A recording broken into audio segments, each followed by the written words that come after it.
இங்க இவங்க 2 பேரும் ரொம்ப வருஷமா லவ் பண்ணிக்கிட்டு இருக்காங்க. இந்த பொண்ணு வந்து இவன்ட்ட எவ்வளோ நாளா சொல்லிக்கிட்டு இருக்கா, "நீ சீக்கிரமா ஒரு வேலைய பாரு. நம்ம 2 பேருக்கும் ஒரே வயசாயிருச்சு. வீட்ல வந்து மாப்பிள்ளை பார்த்துட்டு இருக்காங்க. நீ நல்ல வேலைல இருந்தா தானே என்ன வந்து பொண்ணு கேட்க முடியும்னு." இவனும் கன்ஃபார்மா இப்போ ஒரு இன்டர்வியூ அட்டெண்ட் பண்றேன். அதில நான் செலக்ட் ஆயிருவேன். நான் அப்பயே வந்து பொண்ணு கேட்கிறேன்னு சொல்லிட்டு, இவனும் அந்த இன்டர்வியூக்காக போறான். போயிட்டு வந்தவன் நடுவுல யாரையோ மீட் பண்றான். அன்னையிலேருந்து இந்த பொண்ணுகிட்ட ஒரு வாரமா ஃபோனே பண்ணாம பிளாக் பண்ணி வச்சுட்டு வீட்டுக்குள்ளேயே இருக்கான். அந்த பொண்ணு பதறி போய் இவன பார்க்கறதுக்காக வீட்டுக்கே வந்துடுறா.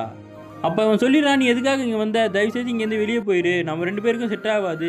கடைசி வரைக்கும் நான் உருப்படாம இப்படியே தான் இருப்பேன். எனக்கு எந்த வேலையும் கிடைக்காது. நீயும் நல்ல வேலையில இருக்க. நீ பெரிய குடும்பத்த சேர்ந்தவ.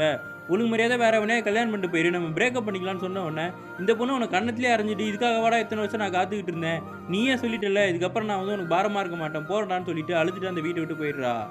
என்னதான் பிரிஞ்சாலும் அந்த பொண்ணு நெனப்பிலே தான் இவன் வாடி சுத்திக்கிட்டு இருக்கான். அந்த பொண்ணு ரொம்ப கஷ்டப்பட்டுட்டு இருக்கா. ஒரு நாள் அந்த பொண்ணுக்கு ஃபோன் பண்ணி உன்ன நேர்ல மீட் பண்ணுவான்னு சொல்லி கூப்பிடுறான். அந்த பொண்ணு வந்த உடனே அந்த பொண்ணு சொல்றா, "அடுத்த வாரம் மாப்பிள்ளை பார்க்கறதுக்காக வராங்க. எப்படியா இருந்தாலும் நான் ஒத்துப்பேன். வெளிநாட்டுக்கு எங்கேயாவது போயிருவேன் போல இருக்கு. ஆனா வேண்டா வெறுப்பா தான் நான் இருப்பேன்னு" அந்த பொண்ணு சொல்லிட்டு இருக்கும்போது இவன் சொல்றான், "நான் அதுக்காகலாம் உன்ன கூப்பிடல. இவ்வளவு நாள் நீ எனக்கு கடனா நெறைய காசு குடுத்த. அந்த காசெல்லாம் என்கிட்ட இருக்க வேணாம்.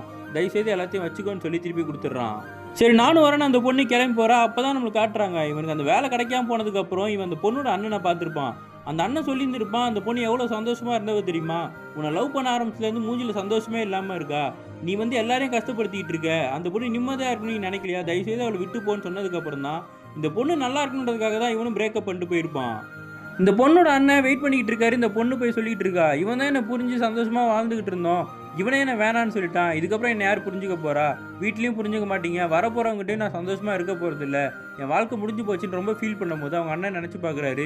இவன் இருக்கிறதுனால தான் இந்த பொண்ணு கஷ்டப்படுறான்னு நெனச்சோம். இவன் போயிட்டா இன்னும் ரொம்ப கஷ்டப்பட்டு ஏதோ ஆயிர போதுன்னு பயந்துடுறாரு. அந்த பொண்ணுகிட்ட சொல்றாரு, "இந்த கல்யாணத்தலாம் நான் அப்பா கிட்ட பேசி நிறுத்திடுறேன். நீ அவன் கூடயே போய் சேர்ந்துருன்ன" உடனே, இந்த பொண்ணு சந்தோஷமா சிரிச்சுக்கிட்டே ஓடி போய் அவன கட்டி புடிச்சு இவங்க 2 பேரும் சேர்ந்துடுறாங்க.